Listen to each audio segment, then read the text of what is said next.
코로나19가 두 달째 지속되고 있습니다. 사태 초기 우리 사회는 감염 확산 방지에 역량을 총 집중해야 했습니다. 그런데 코로나 사태가 장기화되고 그로 인해 경제 위기까지 덮쳐오면서 이제는 물리적 방역과 더불어 경제적 방역이 시급한 상황이 됐습니다. 오늘 김낙곤의 시사본색에서는 코로나19 비상경제 시국에서 광주시는 어떤 경제 방역 대책을 준비하고 있는지 시정을 책임지고 있는 이용섭 광주광역시장과 함께 이야기 나눠보겠습니다. 이용섭 시장님 자리 나오셨습니다. 안녕하십니까? 예, 안녕하십니까? 예, 시장님 아무래도 지난 2월 9일 날 출연해 주셔가지고 우리 종합적인 그 방역 대책, 물리적 방역 대책에 대해서 감염 예방 컨트롤 최고 책임자로서 잘 설명해 주셨는데요. 오늘은 좀 경제 방역이라는 말을 제가 붙였습니다. 물리적 방역도 중요하고 심리적 방역도 있지만 민생 경제, 생활 경제, 경제 방역 대책에 대한 게 정말 중요하기 때문에 오늘 모셨는데 먼저 시민들께 인사 한마디 해 주시죠. 안녕하십니까? 시민 여러분, 요즘 너무 힘 많이 드시죠? 힘과 지혜를 모아서 함께 극복해 가십시다. 현재 국내 확진자가 지금 9,000명을 넘어서 곧 10,000명에 다가설 상황인데 광주시 코로나19 대응 상황이 좀 어떻습니까? 우리 시의 경우에는 시민들의 적극적인 협조 그리고 공직자들과 의료진들의 헌신적인 노력으로 인해서 다른 지역에 비해서는 괜찮은 편입니다. 우선 사망자도 없고 확진자도 그렇게 많지 않습니다. 이 자리를 빌어서 감사의 말씀을 드리고요. 그렇지만 집단 감염이 전국적으로 이곳저곳에서 발생하고 있고 특히나 요즘 해외 유입 사례가 폭증하고 있습니다. 그렇기 때문에 긴장감을 늦추지 않고 지역사회에 감염이 확산되지 않도록 더욱 노력하고 있습니다. 네, 우리 지역은 아무래도 잘 관리해 오면서 특히 해외 유입자에 대한 관리까지도 더불어 잘하고 계신다는 말씀인 것 같은데요. 오늘 모신 게 지역경제 상황 때문인데 시장님께서 보시는 지역경제 상황 어떻게 진단하십니까? 매우 어렵습니다. 어떤 분들은 1997년 말에 왔던 IMF 예외안이기 때보다도 더 어렵다 이런 말씀을 하시고 계시고요. 특히 이제 세계 경제가 매우 어려운데 우리나라는 대의존형 경제이기 때문에 우리나라가 타격이 훨씬 크지요. 그리고 우리 지역 경제도 보면 대민 접촉을 자제하고 각종 행사나 모임이 취소되고 있습니다. 그러다 보니까 매출액이 감소하고 실직자가 늘어나고 이런 도미노 쇼크 현상이 늘어나고 있고요. 문제는 언제 이 위기가 끝날지 모르기 때문에 경제 주체들의 불확실성이 커지면서 이게 또 더 위기를 가중시키는 그런 효과도 있습니다. 그래서 이제 지역의 온갖 역량을 모아서 함께 대처해 나가지 않으면 안 되는 그런 이제 위기 상황입니다. 그렇게 위기 상황으로 보시기 때문인지 가장 정부에서 가장 먼저 빨리 비상 대응 기구랄까요? 재난에 대한 어떤 방역에 대한 컨트롤 타워와 더불어 경제 위기에 대한 컨트롤 타워를 구축하셨죠? 그렇습니다. 그러니까 이제 이 코로나19 사태는 강주 재난안전대책본부를 만들어서 제가 본부장으로 직접 지휘를 하고 있고 근데 이 경제 문제는 강주시만의 노력으로 효과를 내는 데는 한계가 있고 또 몇 번의 대책으로 수습될 수 없는 그런 아주 심각한 상황입니다. 그래서 강주시와 시의회 그리고 5개 구청, 노조, 경제단체 그리고 이제 중앙기관 중에서 여기에 이제 나와 있는 기관들이 많습니다. 한국은행, 고용노동청, 중소벤처기업청 이런 관계기관들을 망라해서 26개 기관의 대표들로 강주 비상경제 대책회의를 구성했고 앞으로 대책을 추진하고 만드는 컨트롤 타워 역할을 할 것입니다. 그렇게 지역 내 모든 경제 주체를 통합해서 이제 위기 상황에 대응하고 계시다는 말씀인데요. 아무래도 여기 시청자 여러분께 궁금한 건 광주시의 민생안전 대책이 지금 어떻게 하나하나 지금 준비되어 있고 나는 또 저기에서 어떤 혜택이 되고 어떻게 해야 되는 거 궁금해 하실 것 같아요. 아무래도 첫 번째 여러 가지 순서가 있지만 먼저 이 가장 해당자가 좀 많다 그럴까요? 우리 그 긴급 생계 자금 지원에 대한 3차 대책에 대한 게 궁금해할 수 있을 것 같은데 누가 어떤 지원을 받을 수 있는지 시장님 좀 설명해 주시죠. 지금 코로나 사태가 장기화되면서 시민들이 전체적으로 어려움을 겪고 계십니다. 그중에서도 이제 취약 가구들이 어려움을 많이 겪고 있는데 네. 그래서 저희가 3월 23일 날 민생안정대책을 발표를 했는데 네. 이것은 3대 긴급 생계자금을 가구별로 최대 100만 원까지 지급하는 내용이 되겠습니다. 네. 우선 이 가계에 대해서 긴급 생계비를 지급하는데 대상 가구는 어떤 가구냐면 중위소득 이하 가구입니다. 그러니까 중위소득이라는 건 뭐냐면 네. 예를 들어서 우리나라에 가구가 100개가 있단다면 50번째 되는 가구의 소득입니다. 네. 그게 지금 얼마냐면 4인 가구로 하면 한 460만 원 정도 되거든요. 460만 원. 네. 예, 1인 가구일 때는 170만 원 정도 되고 이런 중위소득 가구에 대해서 저희가 이제 가구 수에 따라서 지급을 하는데 네. 예를 들면 1인 가구일 때는 30만 원, 그리고 2인 내지 4인 가구일 때는 40만 원, 그리고 5인 가구 이상일 때는 이제 50만 원을 드리게 됩니다. 이거는 어떻게 지급을 하냐면 이 지급되는 돈이 이제 강주 경제를 살리는데 또 활용이 되면 좋지 않겠습니까? 지역 경제 안에서 융통된다는 말씀이시죠? 예, 그래서 현금으로 지급하는 게 아니고 네. 광주 상생카드로 지급을 합니다. 네. 그럼 이 강주 상생카드는 강주 지역 내에서만 사용할 수가 있고 네. 이걸 3개월 내에 써야 됩니다. 여기에 이제 투입되는 돈이 한 910억 정도 되거든요. 그렇기 때문에 이 910억 원이 강주에 있는 소상공인, 자영업자, 음식점 이런 데 이제 소비가 되면 그분들의 매출액으로 이제 이어지게 됩니다. 그럼 언제부터 신청할 수 있느냐 하면 네. 4월 1일부터 네. 이제 주민등록이 돼 있는 주민자치센터에 가셔도 되고 우리 강주시 홈페이지에 들어오면 전산으로 입력하시면 됩니다. 그러면 저희가 이 금액을 이제 전달해 드리겠습니다. 그러니까 주민센터에 가지 않더라도 인터넷에 할 수 있도록 그렇습니다. 다 예. 완비되어 있다는 예. 얘기네요. 이게 이제 보편적 지원이 아닌 선별적 지원으로 하신 거잖아요. 아까 중위소득. 그렇습니다. 이게 뭐 어떤 이유로 그렇게 하신 겁니까? 이제 보편적 지원을 하게 된다면 네. 150만 강주 시민 모두에게 지급을 하는 겁니다. 그렇게 되면 시장인 저도 네. 긴급 생계비를 지원받게 되는데 네. 그건 아니지 않습니까? 저는 이제 지원을 해드려야 할 입장이지 제가 지원받는 입장은 아니거든요. 그리고 이제 지자체는 돈이 그렇게 많지가 않습니다. 그래서 이 돈을 네. 전 가구에 지급해드리게 되면 정말로 절실하게 필요한 취약 가구에게 적게 돌아갑니다. 네. 그래서 우리는 다 어렵지만 중위소득 이하 가구에 대해서 보다 집중적으로 지원해드리자 해서 선별적으로 이렇게 지급을 하고 있다는 말씀을 드립니다.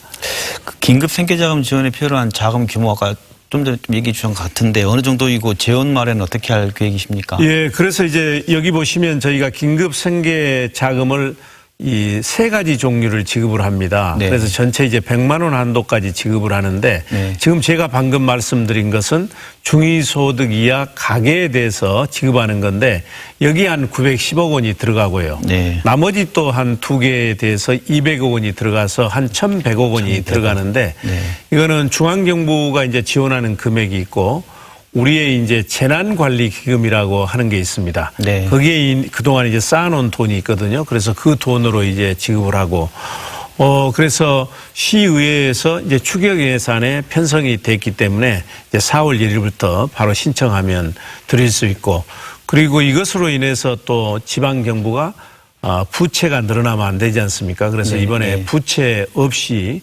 이렇게 지원한다는 말씀을 드리겠습니다. 부채 없이 지원할 수 있는 규모를 통 다 모으신 거네요. 그렇습니다. 할 수 있는 한도를 다. 예, 예.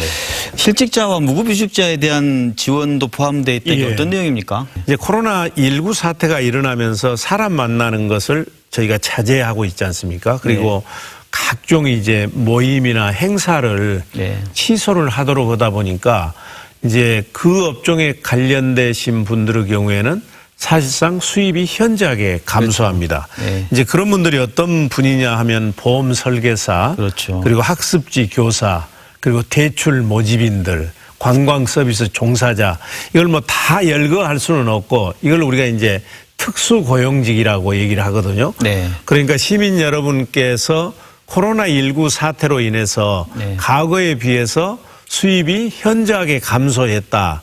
이렇게 말씀을 해 주시면 네. 이게 2월 달, 3월 달 1개월에 50만 원 한도로 해서 100만 원까지 드립니다.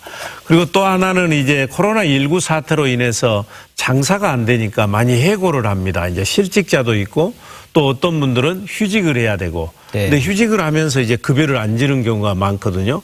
이럴 때도 이제 수입이 줄어들기 때문에 이것도 본인이 실직당했다, 휴직당했다 이렇게 입증을 하면 네. 2달 동안에 100만 원을 드리는데 아까 이제 가계생계비 지원은 4월 1일부터 신청하도록 했지 않습니까?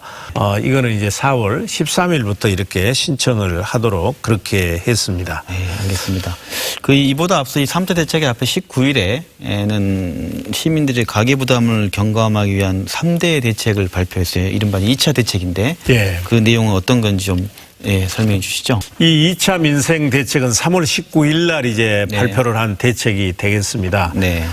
여기 보면 이제 첫 번째는 시나 그리고 우리 구청 그리고 산하 공공기관이 많이 있지 않습니까? 여기에서 각종 공공요금이나 네. 시설 사용료를 부과하는데 금년에는 일체 올리지 않겠다. 공공요금. 이제 동결을 하는 게 되겠고요. 네. 그래서 이런 게 어떤 게 있냐면 예를 들면 광주시는 6대 요금을 간장합니다. 네. 뭐 버스 요금, 택시, 도시철도, 그리고 상수도, 하수도, 도시가스 요금 이걸 이제 금년에 일체 올리지 않고요. 네. 그리고 자치구는 쓰레기 종량제 이 봉투가 있거든요. 그리고 음식물 쓰레기 처리 수수료, 그리고 청하조 청소료 이것도 이제 동결을 하고 네. 또 공공기관이 각종 이제 시설 사용료 같은 거 있는데 이런 것도 이제 시민들이 금년에는 어렵기 때문에 올리지 않는다는 말씀을 드리고요. 네. 특히나 이제 금년 9월 달부터 인상하기로 했던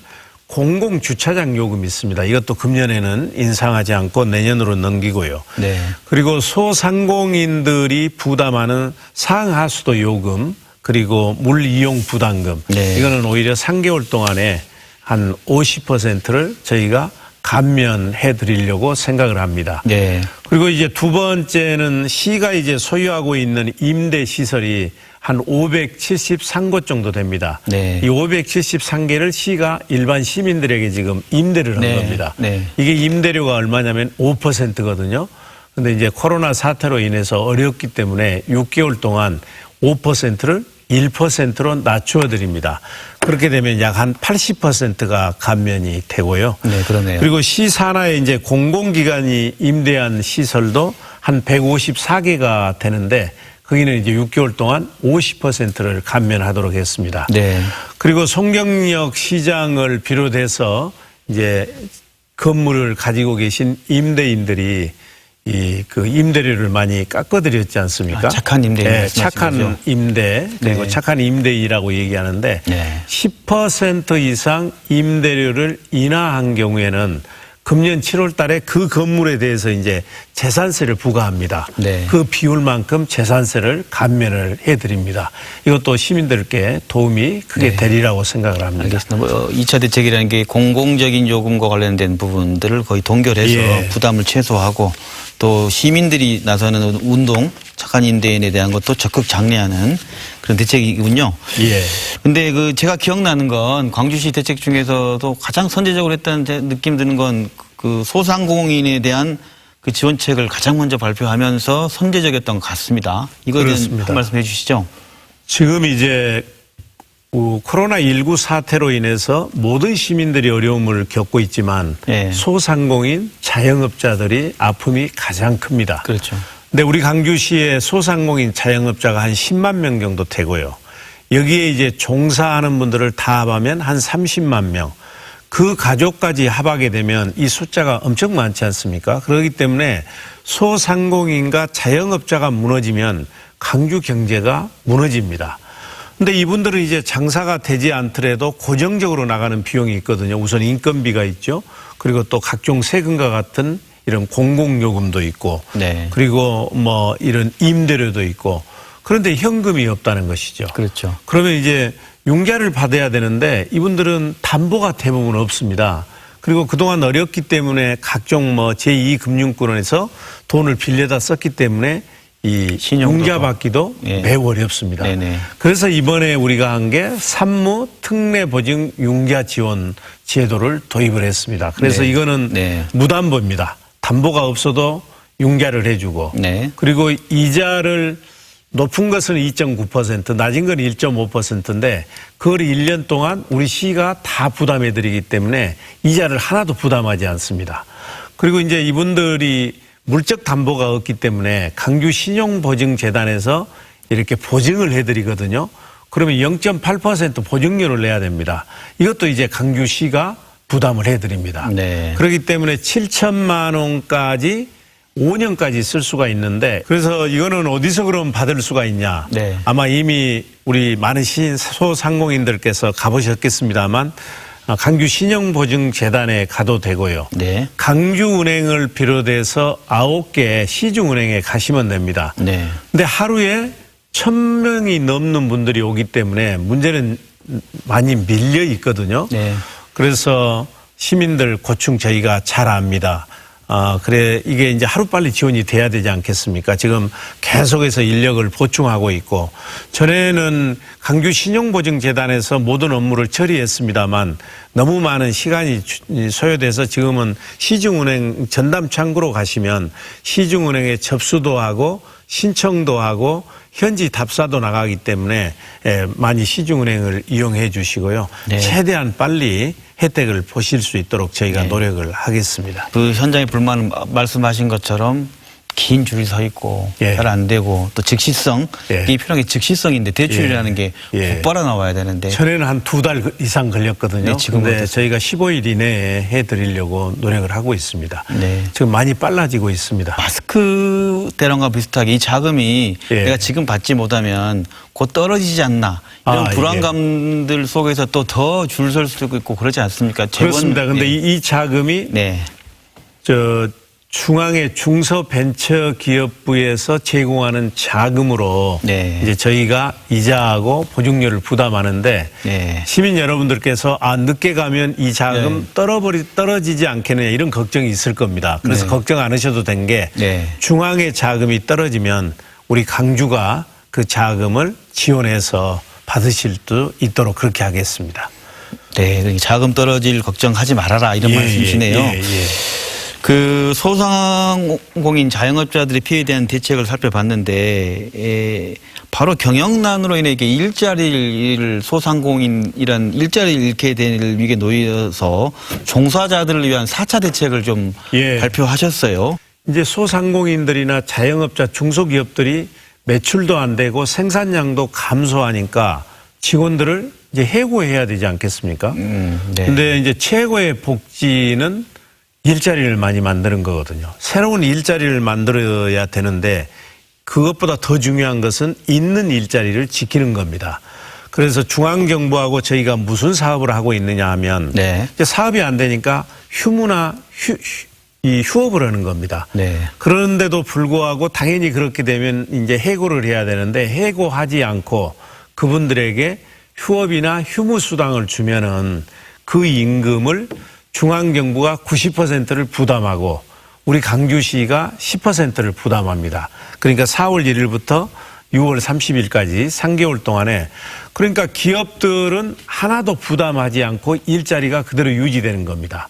그런 우리 시민들은 실직당하지 않고 이제 일자리를 갖게 되는 겁니다. 네. 그러니까 예를 들면 뭐 200만 원을 휴직 수당으로 이제 기업이 이렇게 지급을 하게 되면 그중에 90%인 180만 원은 정부가 부담하고 20만 원은 저희가 부담하는 그러니까 겁니다. 20만 원은 이제 사업주가 부담했던 건데 그걸 광주시가 이제 지금까지는 이게 중앙정부가 한 75%만 부담을 했어요. 근데 이제 4월 1일부터는 90%를 부담하는데 어찌됐든 중앙정부가 부담하지 않는 사업주가 부담해야 하는 걸 강주가 다 부담해서 이 고용을 계속 가지고 가려고 하는 겁니다. 이게 지금 아까 말씀한 게 3개월 정도는 이걸 지원하겠다는 거예요. 이 사태 내에 좀 잘 버텨내고 이겨내야겠습니다. 이제 우리 생각은 3개월 정도까지 가면 어느 정도 지역 경제가 정상화되면 그때부터는 이제 기업들이 스스로 유지할 수 있지 않겠느냐 그런 생각을 가지고 하는 겁니다.